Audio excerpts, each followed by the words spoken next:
live from the east side, coming out of the west side, man. We got Otto Silence, man. What's good, man? Welcome to the show. Appreciate you. Thank you for having me. Yeah, no doubt. So, I made this post on Facebook. You had people went crazy. They started tagging you like crazy. I'm not gonna lie, bro. Like, I never heard of you. Like, in my 2 years of living in San Antonio, I haven't heard of you. So, for the people that haven't heard of you, man, just introduce yourself real quick. Man, it's Otto Silence, straight out of San Antonio, repping San Antonio to the fullest. I started off in a rock and rap band in 2009, and from there, just propelled to a solo career. I'm doing rock, rap, R&B, all of that. Got a live band behind me, and I just want to throw a big shout out to San Antonio, man. This last year, y'all been crazy with the love, and I appreciate that, man. Appreciate that big time. All right, and you say you do rock rap? Yeah, rock rap, man. I started off with me and my guitarist, Otto, because I'm Young Silence. I started off doing like guitar lessons from that man in 2009 when I stopped doing college basketball. And he freestyled to a 3-6 Mafia beat. Shit was crazy. It was crazy. So from there, we just formed a band and we started doing shows together. All right. And where did the name Otto Silence come from? His late grandpa that died, his name was Otto. I know a lot of people think it came from Rocket Power, the Otto shit, but nah, it's Otto, and then my name's Young Silence, because I'm the opposite of it. I like to talk, I like to be real conceptual and up here conscious. So we formed that band together, and since then we've been making moves. Okay, so what influenced you to do rock rap actually instead of just regular hip hop? Like, man, I'm sorry. What made you want to throw in like those instruments and stuff? I'm a big fan of live music, not brass band, but like live music. I grew up on Miles Davis. I grew up on Sarah Vaughan, Talib Kweli, old school type of Kanye. I like Lupe Fiasco, like the old school live music band, the Fugees, Run DMC. That's where I'm bred from. So any type of conceptual rap over that, I think that's where the music's at. Live music, jazz, because jazz originates from everything. All right, and I went and looked on saw a couple of your links, checked out your music and everything. And you got a lot of visuals out there. It seems like you've been in the rap game for a minute. How long have you like actually been rapping? Like, turning up. Yeah. I've been rapping for a while, man. When I was 7, 8 years old, that Lil Bow Wow song came out. The Lil Bow Wow, you just don't know. Yeah. So I did my first little freestyle over that, and since then I've been doing it, kind of like Roxanne Chantel, just a freestyle rap. But I really didn't get into it, like I said, till I came back from school and I started doing the rock and rap thing. But more recently, I started doing the solo rap, the solo R&B thing. So how long would you say you've been rapping like seriously? Man, it's been over a decade, man. Been rapping serious for 10 years, but making money off of it the last 2 years, thanks to San Antonio. All right, and how does it feel, to make money off rapping now? It's a blessing, man, especially when you got a kid, you got a family to look forward to, A lot of y'all know I'm married. She supports my rap too, she supports everything, and that's huge, because when you're trying to build a kingdom, it starts from home. And I feel like there's a lot of talent out here in San Antonio. We just need a chance. Yeah, I talked to artists before, and I said people are looking at San Antonio, but there's been a lot of negative shit going on that's been getting the attention. Like not really too much music. So I really feel like it's time that niggas start looking at the music other than all the negative shit that's been happening. With Tekashi 6ix9ine. The list goes on. You feel me? I'm gonna reference that a little bit later with that 6ix9ine thing. But for the most part, if individuals like yourself, creative individuals like yourself, continue to use your platform with your interviews and your videos, if y'all continue to showcase real talent, the rest of that crap, it's gonna weed itself out. Because once Guitar Center, like 8 years ago, dumbed down the price for Pro Tools and Logic and started allowing everybody to be able to record, it got saturated. But the kings are coming out of they're coming out of their kingdom. If individuals like yourself continue to do interviews and showcase real talent, it's a matter of time. Okay, appreciate it. What's your target audience? Because I feel like every song I listen to, it's got a different flow, different vibe to it. So like, what's your target audience? My target audience is everybody. I'm trying to come in the game and be able to do pop, R&B, rap, rock. I want it all. Because a lot of people come in the game and they try to satisfy one side of the market. Like there's a lot of San Antonio rappers that just want adults. They just want kids. They just want middle schoolers, high schoolers. They just want college. I'm trying to come in the game and be I want to be multifaceted. You know what I mean? I want to be able to touch a part of everybody, because that's what music is. Music is an untapped language, and you can speak to anybody. So that's what I'm trying to come in the game and do. All right. What are some of the people that influence you to keep going with this music shit? In San Antonio or just period? Just period. Period, man. Like I said, man, Kanye West is one of my biggest music influences, because even when he's not rapping, he started off as a beat maker. So did I. Even when he's rapping or not rapping, he's making videos for other people, like Panda. He's putting people's beats out there. Like, even though he did a rant on Katy Perry, you know what I'm saying? A lot of people don't know he does Katy Perry's beats. He does Rihanna's beats, 2 Chainz beats, everybody's beats. So he has his hand in everything, so he can get a cut of everything. That's where I'm trying to be. All right. So other than rap, do you mix around with beats and stuff like that? Absolutely. I make a lot of, and I've ghostwritten for a lot of people in San Antonio, Austin, and Houston. Through my non-disclosure agreements that I've signed off already. I can't really mention their name, but a lot of my written material is out there on the market right now, and that's what kind of got me into doing it on my own. Like I said, Kanye, Lupe, a lot of East Coast rappers. I listen to Future right now. Of course, I listen to Drake, a little bit of Meek, a lot of Kendrick Lamar. I'm heavy in the game right now, but I feel like a lot of sauce is being stolen from San Antonio. A lot of sauce. Yeah.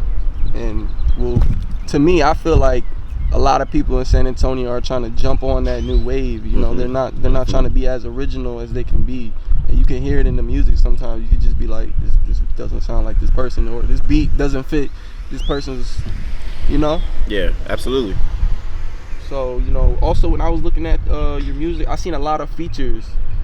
To me, I feel like a lot of artists in the city are, you know, sticking to themselves, or, you know, just fucking with, you know, their people. Absolutely. But here you got features with Mateo Sun, Lil Yoda, couple other names. How did you link up with these dudes? Man, honestly, I'm gonna keep it 100 with you, because I seen your past interviews with people, and first off, I want to say, San Antonio, we got an opportunity to change the game. We can't get in front of a camera and start, you know, showing our insecurities because we're in front of a camera. We got to understand, man, this is a lot bigger than you. Music been around for a while, and it's the dirtiest game out there. You got so many people on Twitter posing as fake promoters, a whole bunch of stuff just to get money. And to be honest with you, all these features came from me spending money, talking to these guys, having a relationship with these guys. All these guys are street bound. You know what I'm saying? Yeah. It's a trust value. You got to earn their trust with the money. You know what I'm saying? So like none of the artists you worked with just did it off the strength? Oh, absolutely. A lot of them did, but at the same token, a lot of money came with it. You know what I'm saying? I think a lot of artists use the excuse, well, we just want to stay to ourselves because they don't want to spend money. Yeah. You know what I mean? That's why a lot of artists are struggling to book shows. I just started booking shows for money because I bought a venue out. Every show I've done in the past with Skyline, my prior sponsor, Skyline Linen, we bought out venues. We bought out Paper Tiger, Endless Music, back when it was Endless Music, when 2 Chainz was here. Skyline brought down Future when he was here 3-4 years ago when it got shut up.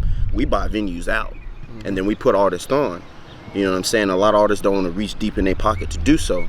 But the point of this is, a lot of these artists, especially my boy Chris Polk, RP Chris Polk, I really didn't have to spend too much with certain individuals because they was down with the movement. They're like, hey, we see you out here. You putting your foot on their throat.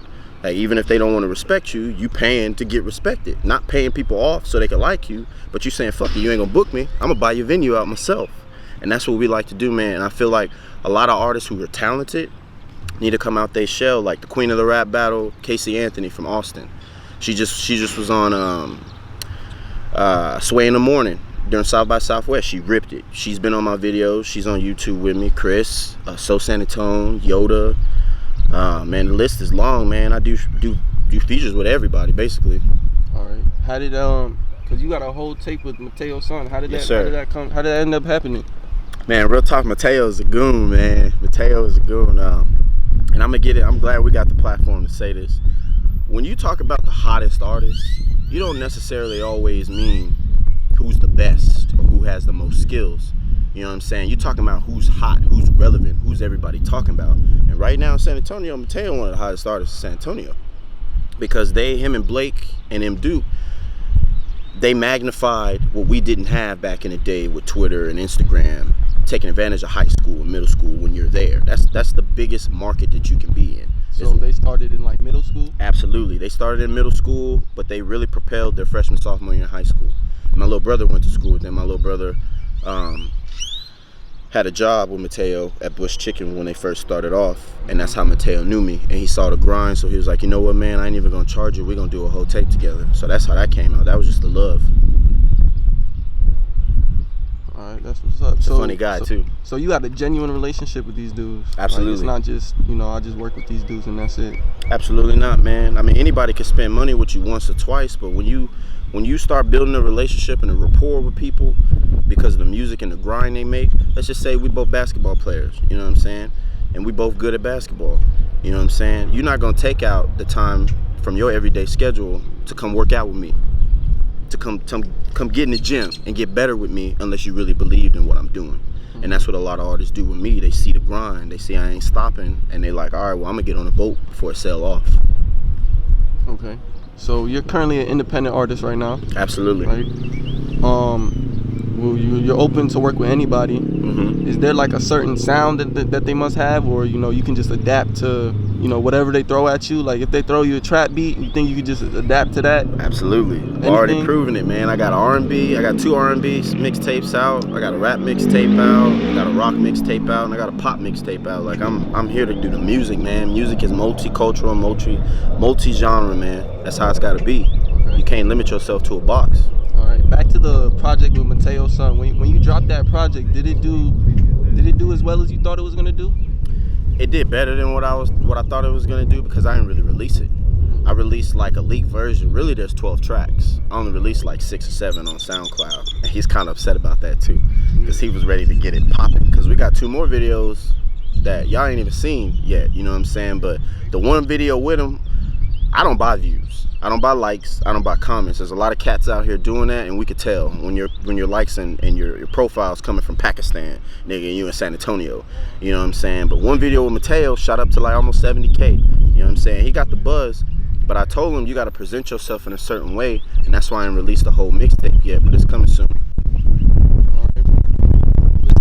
I was listening to a couple of songs. I'm just gonna throw some out. Up for Days, me and Mari. Okay. Like, those are songs I heard, like real stories.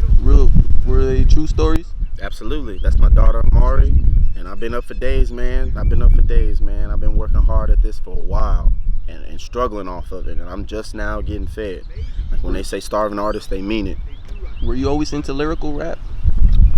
Absolutely. Like I said, one of my biggest influences, Talib Kweli, Lupe Fiasco. Like I feel like rap right now is what's hot. Rap has surpassed rock as the #1 genre in the world. And there's too many posers out here showing people that bullshit, that fabricated shit, that money, that car, that lifestyle stuff, instead of getting back to what originated in the 80s and 90s. Like, we're not gonna get the 90s back with all these damn good artists like Pac, Biggie, and everybody, you know what I'm saying? But they were telling stories. They were speaking about shit they were going through. That's why Pac could make an album in a day or in a week, because he was speaking about shit he did. You can't continue to speak about money, cars, and clothes when you don't have that anymore. You run out of philosophical meaning, man. If you speak about shit that you're going through, you're always gonna go through some trials and tribulations. And that's why I'm trying to get that back, that conscious rap. You think you'll ever run out of stories to tell? Absolutely not, again, because I'm talking about what I'm going through, and I'm always gonna go through something. I'm just blessed to be talented enough to put that on an instrumental and have it sound clever enough for people to listen to. All right. Can you agree that the wave of music is constantly changing? Absolutely.